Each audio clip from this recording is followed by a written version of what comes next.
Jy hoef nie te sweer nie. Matteus 5 verse 34 en 35 sê, maar ek sê vir julle, julle moet hoegenaamd nie sweer nie, nie by die hemel nie, omdat dit die troon van God is, nie by die aarde nie, omdat dit die voetbank vir sy voete is, nie by Jerusalem nie, omdat dit die stad van die groot koning is. Die gebod oor die ydelike gebruik van God se naam verbied ons ook om ydelik, ligtelik of valslik in sy naam te sweer. In antieke tye het mense links en regs by al hulle gode gesweer om gewig te verleen aan hulle aansprake. Hulle God moes getuig dat hulle die waarheid praat of hulle straf as dit nie so is nie.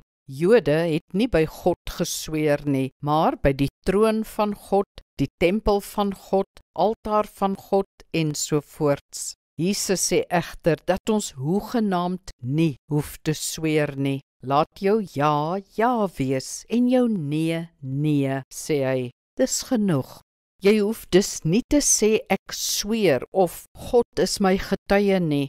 Wees bloot die tipe mens wie se woord altyd betroubaar is, wat altyd die waarheid praat. Moenie God inroep om jou wankelende woorde te kom staan maak nie. Dis vermetel. Net in formele omstandighede mag ons sweer.